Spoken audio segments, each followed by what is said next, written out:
국민투표 방식이 레퍼런덤, 플레비시트 두 가지가 있어요. 먼저 이 레퍼런덤부터 얘기를 하겠습니다. 일단 한마디로 레퍼런덤은 국민투표 방식이 제도화된 거예요. 제도화되어 있는 국민투표를 레퍼런덤이라고 하고, 제도화되어 있지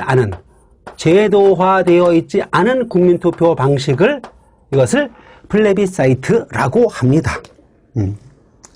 즉, 뭔 얘기냐면은, 헌법에서, 레퍼런덤이란 헌법에서 국민투표의 방법으로 표결될 것을 정하고 있는 사항. 헌법에서 국민투표를 하자고 정한 거예요. 헌법에서.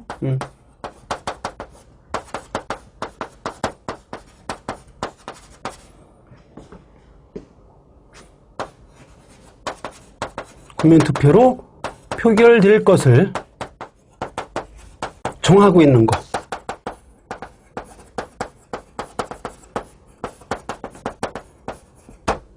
그러면 플레비사이트는 뭐냐? 헌법에 국민투표를 실시한다는 규정이 없어요.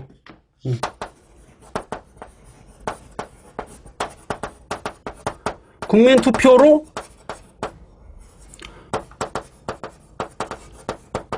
표결한다는 규정이 없는 거예요. 규정이 없어.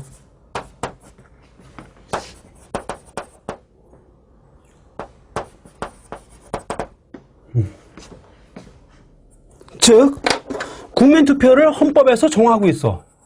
헌법에서 규정하고 있다는 거야. 정하겠다는 규정하고 있는 거. 헌법에 정하고 있어. 헌법에 들어있다는 게 뭐예요? 그 자체가 뭐야? 제도화된 거지요.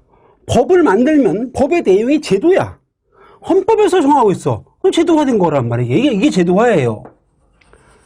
그 다음에 국민투표를 하긴 하되 헌법에 규정된 게 아니야.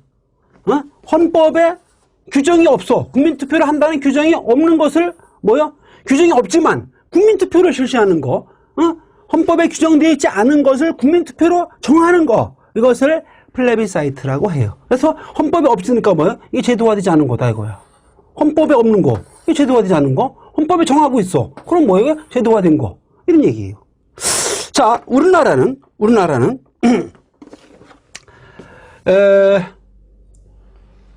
현행 헌법에 국민투표를 실시한다고 규정하고 있는 게 두 가지가 있어요. 헌법 개정안 확정 시.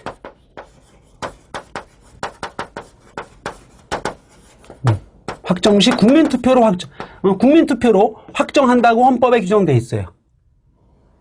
즉, 유권자 과반수 투표에 투표자 과반수 찬성을 얻어서 헌법 개정안을 확정한다 라고 헌법에 규정하고 있어요. 고로 우리나라가 헌법 개정할 때에는 국회에서 헌법 개정안을 의결하면 물론이고, 의결한 후에 국민투표로 확정을 합니다. 유권자 과반수 투표에 투표자 과반수 찬성 얻어서 확정한다 라고 헌법에 규정되어 있단 말이에요. 그러면 이걸 할 때 국민투표 실시하는 걸 뭐라고 그래? 헌법 개정을 확정하기 위해서 국민투표를 실시하는 것을 레퍼런덤이라고 하는 겁니다. 또 하나, 대통령이 부의한 게 뭐야? 국민투표에 붙인, 대통령이 부의한 국가중요정책을 결정할 때, 국가중요정책 결정 시, 국가중요정책을 결정할 때, 이때도 뭐야? 국민투표를 실시합니다.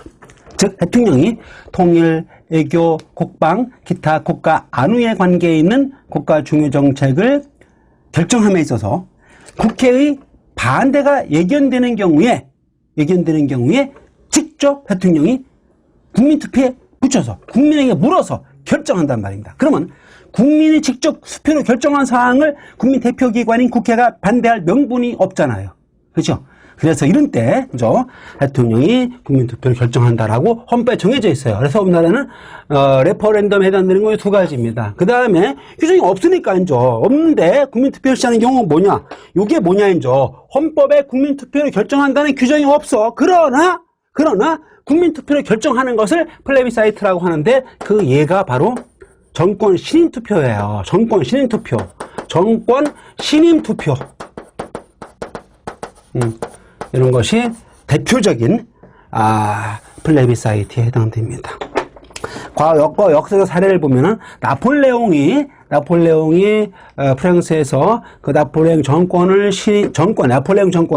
국민으로부터 신임을 얻기 위해서 국민투표를 실시했던 사례가 있고, 그 다음에 1934년 독일 총통 취임, 히틀러가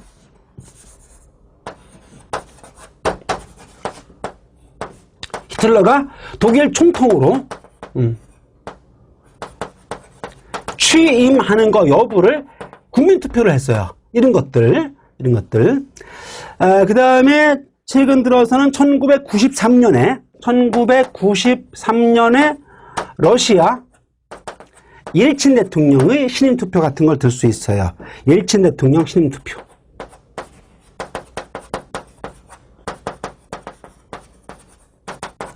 이런 거 정도가 플레비사이트에 해당된다라고 하는 겁니다. 우리나라에서 굳이 이 플레비사이트와 유사한 것을 예를 든다면은 유신헌법을 국민투표로 확정한 거 정도, 72년 유신헌법을 국민투표로 확정한 거, 뭐 이런 거 정도를 플레비사이트라고 할 수 있습니다. 자, 그 정도로 용어 구분하시고, 이제. 그 다음에, 여권제도가 나오죠? 이건 봐요. 책을 보면은, 선거를 통해서 정권을 잡은 사람이나 정당이 관직을 지배하는 정치적 관행이다. 즉, 역관주의에 대립되는 개념은 실적제 또는 실적주의라고 합니다.